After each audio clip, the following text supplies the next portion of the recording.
सबसे पहले मैं इलेक्ट्रॉनिक मीडिया और प्रिंट मीडिया का तहे दिल के साथ स्वागत करता हूं, जो हर वक्त जम्मू कश्मीर के चाहे आला टाइप ऑफ डेली वेजर्स हैं, परमानेंट मुलाजम हैं, पेंशनर्स हैं, उनकी बात को उजागर करने की कोशिश करते हैं और सरकार तक पहुँचाने की कोशिश करते हैं।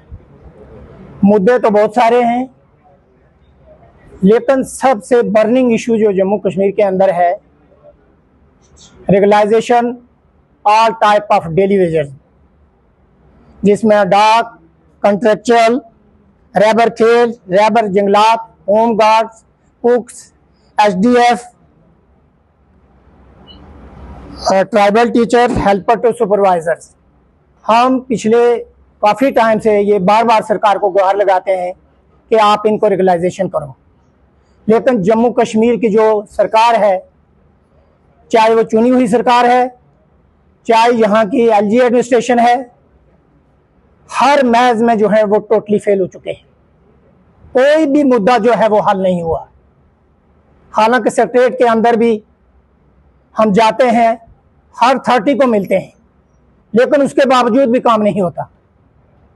दूसरी डिमांड जो है मेडिकल नॉसेस, जो लद्दाख के अंदर या डिफरेंट यूटी और स्टेट्स हैं जहां 1000 रुपया दिया जाता है, जम्मू कश्मीर का जो मुलाजिम है उसको सिर्फ 300 रुपया दिया जाता है। कितनी बड़ी नाइंसाफी है। यूटी बना के भी अभी हमें वही 300 रुपया दिया जाता है। ओल्ड पेंशन की बात करें, हालांकि जिस वक्त सरकार ने यहाँ इलेक्शन लड़ा था, कमेंटमेंट की थी कि 2010 जनवरी के बाद सरकार ने पेंशन खत्म कर दी, लेकिन अपनी पेंशन उनकी खत्म नहीं हुई। चाहे वो एमएलए है, चाहे वो एमपी है, अगर वो 3 बार जीतेगा, 3 उनको पेंशनें मिलती, लेकिन मुलाजिम के साथ नाइंसाफी। मैं ये कहना चाहता हूँ, बार बार हम सरकार को यही गुहार लगाते हैं कि इन इशू को रिजॉल्व करो। चौथी डिमांड जो है रिमूवल ऑफ पे एनॉमली है, क्लरिकल कैडर एंड अदर्स, जो काफ़ी टाइम से हाई कोर्ट की जजमेंट भी आई, उसके बाद भी उसको इम्प्लीमेंट नहीं किया गया। 18 महीने का डीए 2020 में जब कोविड आया था, तो उस वक्त 18 महीने का जो डीए है अभी तक सरकार ने रिलीज नहीं किया। हम कहते हैं उस डीए 18 महीने का डीए मुलाजमों का जो है वो रिलीज किया जाए। 8th पे कमीशन की जो है, हम ये कहना चाहते हैं जिस तरह परमानेंट मुलाजमों पर लागू होता है, इन टोटो जो है एम्प्लॉयज पर भी लागू, पेंशनर पर भी लागू होना चाहिए। 2 इंक्रीमेंटें जो 2015 के बाद, चाहे वो गेस्टेड एम्प्लॉयज हैं, नॉन गेस्टेड एम्प्लॉयज हैं, हम कहते हैं 2 इंक्रीमेंटें जो प्रोहिबिशन पीरियड की हैं वो रिलीज की जाएं।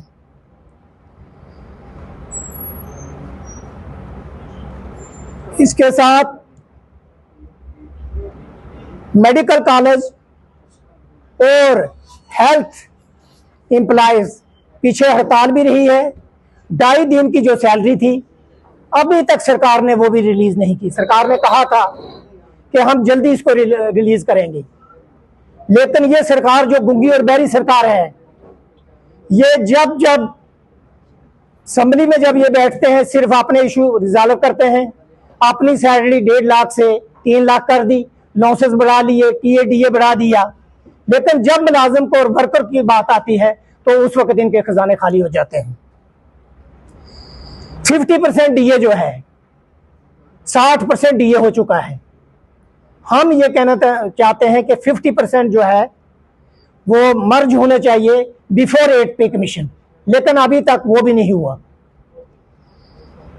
यहाँ बहुत सारे डिपार्टमेंटों में जो यहाँ प्राइवेटिज्म जिस किया गया है, यहाँ बाहर के बाद मैं परसों सुपर स्पेशलिटी में देख रहा था, वहाँ डॉक्टर भी है जो वो प्राइवेट जो है उसको हायर किया है।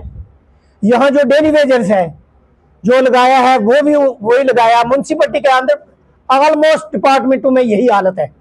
तो मैं ये कहना चाहता हूँ, हमारे बच्चे जो हैं वो पढ़ लिख के पोस्ट ग्रेजुएट करके भी नौकरी का कहीं नहीं है, क्योंकि प्राइवेटिज्म क्यों किया जा रहा है।